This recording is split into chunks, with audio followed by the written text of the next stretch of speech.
Buenas tardes. En esta presentación explicaré el sistema penal en México a través de dos diagramas principales. El primero corresponde al Código Nacional de Procedimientos Penales, donde se muestra la estructura y el desarrollo del proceso penal. El segundo corresponde al Código Penal para el Distrito Federal, donde se muestran los elementos, clasificación y sanciones de los delitos.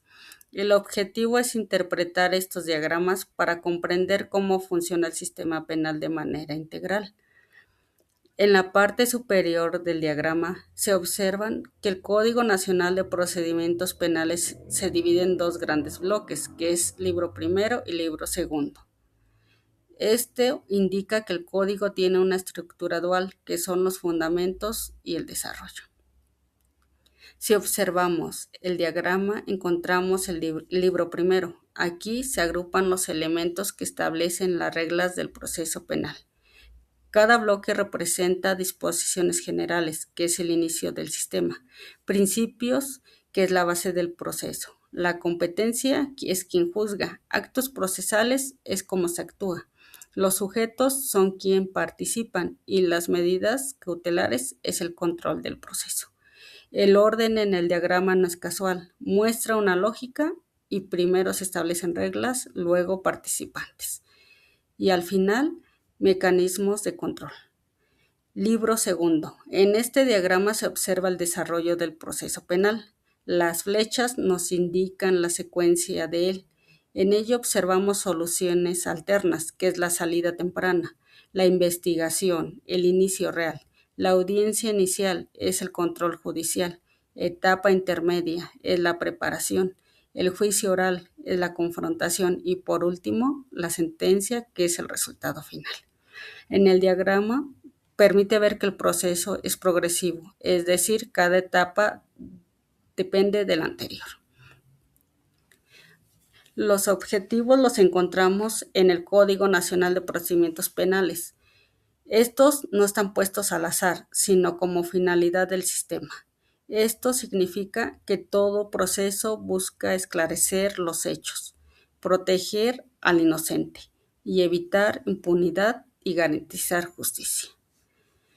Una vez entendido cómo funciona el proceso penal, en este diagrama pasamos al segundo, donde se define de qué se castiga. Ahora analizaremos el segundo diagrama, correspondiente al Código Penal para el Distrito Federal.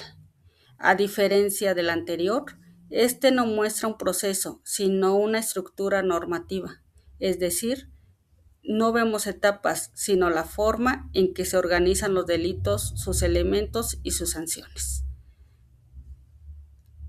En su estructura, en el diagrama, observamos que el Código Penal se divide en dos grandes bloques, que es la parte general y parte especial.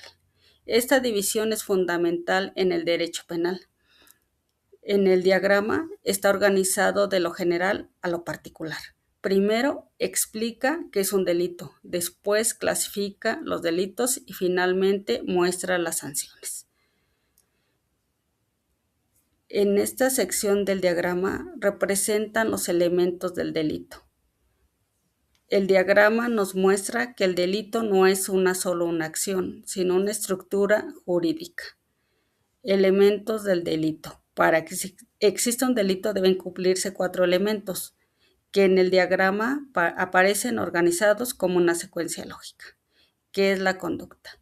Esta es la acción u omisión realizada por una persona.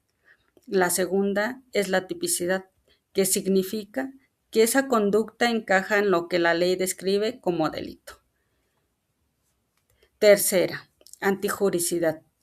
Esta implica que la conducta es contraria al derecho. La cuarta es la culpabilidad, que se refiere a la responsabilidad del sujeto.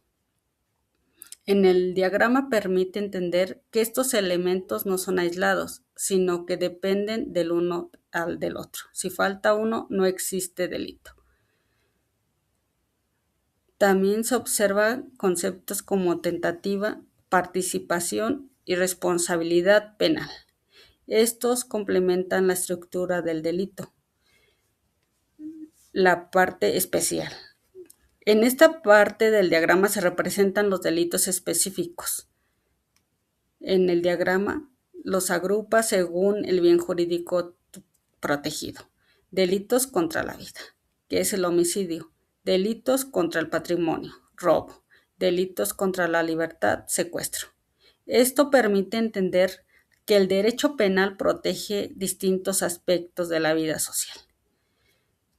Las sanciones. En esta parte del diagrama se muestran las consecuencias jurídicas. Las primeras sanciones son prisión, multa y trabajo comunitario, suspensión de derechos. Deja claro que toda conducta delictiva tiene una consecuencia. Esto refleja el principio de legalidad.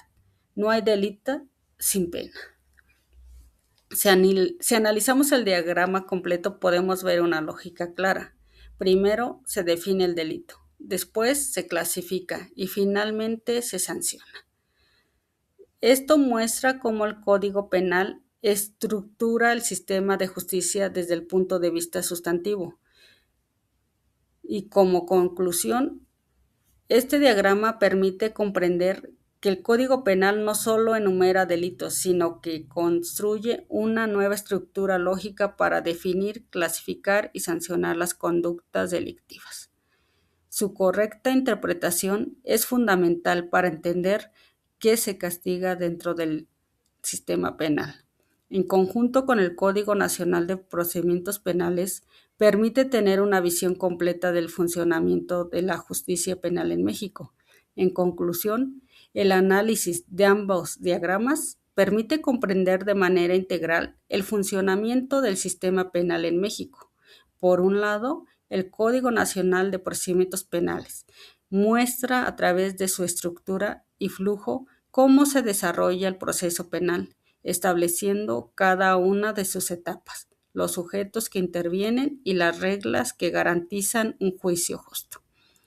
Por otro lado, el Código Penal para el Distrito Federal, representado en el segundo diagrama, permite entender qué conductas son consideradas delitos, cómo se estructuran jurídicamente y cuáles son las consecuencias que derivan de su comisión. Al analizar ambos diagramas de manera conjunta, se puede observar que el sistema penal mexicano no funciona de manera aislada, sino como un conjunto articulado en el que uno define las conductas delictivas y el otro establece los procedimientos para juzgarlas. Esta relación es fundamental, ya que permite garantizar la legalidad, proteger los derechos humanos y mantener el orden social.